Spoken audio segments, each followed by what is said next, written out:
വലതുപക്ഷ നിലപാട് സ്വീകരിച്ചുകൊണ്ട്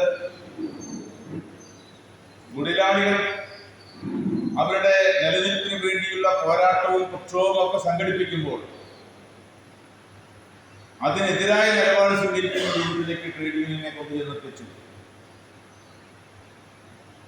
തൊഴിലാളികളുടെ അവകാശങ്ങൾക്ക് വേണ്ടിയുള്ള പോരാട്ടം നടത്താൻ മറ്റു മാർഗങ്ങൾ അന്വേഷിക്കേണ്ട സാഹചര്യം തൊഴിലാളികളിൽ വന്നു ചേർന്നു. ട്രേഡ് യൂണിയൻ രൂപം കൊള്ളുന്നത് തൊഴിലാളികളുടെ വർഗ താല്പര്യം സംരക്ഷിക്കാൻ വേണ്ടിയാണ്.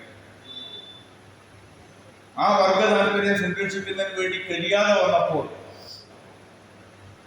വർഗ താല്പര്യത്തെ സംഘടിപ്പിക്കാൻ തൊഴിലാളികൾക്ക് സംഘടന വേണം എന്ന ആവശ്യം ഉയർന്നു വന്നപ്പോഴാണ് ഗോവയിൽ യോഗം ചേർന്നുകൊണ്ട് ഒരു അഖിലേന്ത്യാ കൺവെൻഷൻ സമ്മേളനം വിളിച്ചു ചേർക്കാൻ തീരുമാനിക്കുകയും 70 മെയ് മാസം 27, 28, 29, 30 തീയതികളിൽ കൽക്കത്തയിൽ യോഗം വിളിച്ചു ചേർക്കപ്പെടുകയും ചെയ്തു. BT ഗണതിയിലെ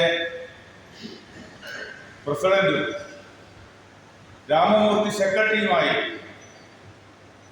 33 അംഗ ഭാരവാഹികളടങ്ങുന്ന വർക്കിംഗ് കമ്മിറ്റി അംഗങ്ങളടങ്ങുന്ന 189 അംഗ കൗൺസിൽ രൂപം കൊടുത്തുകൊണ്ട് ആ കൺവെൻഷനിൽ പുതുതായി രൂപം കൊള്ളാൻ പോകുന്ന ട്രേഡ് യൂണിയന്റെ പേരെന്താവണം എന്നതിനെ കുറിച്ച് വലിയ ചർച്ച നടന്നു. ആ സമ്മേളനം ഏകകണ്ഠമായി തീരുമാനിച്ചു centre of Indian trade union, CITU, centre of Indian trade union, trade യൂണിയനുകളുടെ കേന്ദ്രം.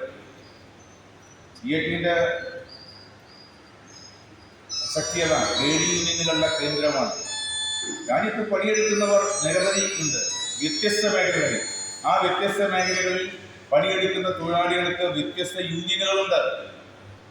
ഇവിടെ തന്നെ നോക്കൂ, ചുമട്ട് തൊഴിലാളികൾക്ക് യൂണിയനുണ്ട്, നിർമ്മാണ തൊഴിലാളികൾക്ക് യൂണിയനുണ്ട്, ഓട്ടോ ടാക്സി തൊഴിലാളികൾക്ക് യൂണിയനുണ്ട്, ചെത്തു തൊഴിലാളികൾക്ക് യൂണിയനുണ്ട്, മോട്ടോർ തൊഴിലാളികൾക്ക് യൂണിയനുണ്ട്, അംഗനവാടിക്കാർക്ക് യൂണിയനുണ്ട്, ആശക്കാർക്ക് യൂണിയനുണ്ട്, വീടുകൾ തൊഴിലാളിക്ക് യൂണിയനുണ്ട്, മത്സ്യത്തൊഴിലാളിക്ക് യൂണിയനുണ്ട്.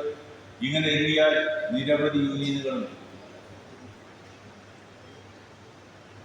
ആ നിരവധി യൂണിയനുകളുടെ കേന്ദ്രം എന്നുള്ള നിലയ്ക്കാണ് CITU രൂപം കൊള്ളുന്നത്.